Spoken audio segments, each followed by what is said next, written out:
गुरु रविदास जी की शरण के अंदर जाती है और उन्होंने शरण दे विच जाके मीरा ने जो दरवाजा खटखटाया तो अंदरों आवाज आई कि मीरा तू आ गई। तो मीरा हैरान है, कहते आपको किवें पता मैं आपके कोल आ रही हाँ। तो उस समय गुरु रविदास जी वो मीरा नूं कहते हैं, कहते मीरा जिसने तेनू मेरे कोल भेजा है उसने मैनू तेरे बारे भी दसिया है। तो मीरा जो उन्होंने शरण दे विच जाती है तो अपने कट के अंदर उस परमात्मा नू देखती है तो की कहती है, पायो जी मैंने राम रतन धन पायो, वस्तु अमोलक दी मेरे सतगुरु कर कृपा अपनायो। कहते मेरे गुरु ने ऐसी वस्तु ऐसी कृपा की मेरे अंदर उस परमात्मा ने दिखा दिता। तो ही मीरा अपने राजपाट का त्याग कर राजघराने नूं छड़ के गलियां दे विच निकल गई और गा रही है। आज मीरा गली गली दे विच उस परमात्मा दे संदेश नूं दे रही है। स्वामी विवेकानंद जी जो स्वामी रामकृष्ण परमहंस जी की शरण के अंदर गए तो उन्होंने जाके प्रश्न किया कि आप उस परमात्मा का दर्शन मैनू करवा सकते हो। तो स्वामी रामकृष्ण परमहंस जी विवेकानंद ने कहते हैं कि विवेकानंद मैं तेरे उस परमात्मा का दर्शन करवावांगा।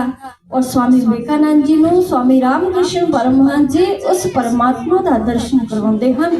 और जो उन्होंने अपने कट के अंदर देखा स्वामी रामकृष्ण परमहंस जी की शरण के अंदर चले गए तो उन्होंने सेवा दे विच लगे।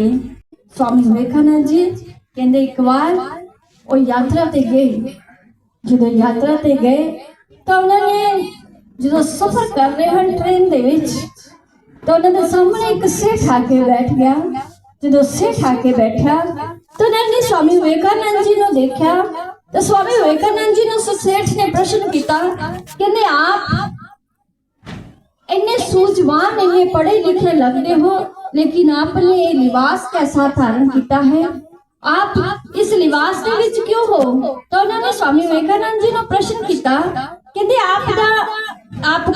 आपके पास हाथ हन, आपके पास सब कुछ है, आप कमा के खा सकते हो, आप ऐसा लिबास धारण करके इस तरह क्यों हो। तो स्वामी विवेकानंद जी उस समय उन्होंने विचार देते हैं, कहते वो गुरु जो हर जगह दे उत्ते साडे नाल रहिंदा है। तो उन्होंने जो सेठ उन्होंने नाल सफर कर रहा है एक जगह दे उत्ते स्वामी विवेकानंद जी बहुत गर्मी है तो स्वामी विवेकानंद जी जो एक जगह के उत्ते ट्रेन रुकी तो उस ट्रेन दे विच उस सेठ ने बाहर निकलिया अपना लंच बॉक्स खोलिया और उसने खाना खाना शुरू कर दिता। स्वामी विवेकानंद जी ने जाते हुए कहा, कहते भाई तू बैठा है खाना पीना नहीं कुछ। तो स्वामी विवेकानंद जी को भुख लगी है और स्वामी विवेकानंद जी अखा बंद करके ध्यान दे विच बैठे हैं।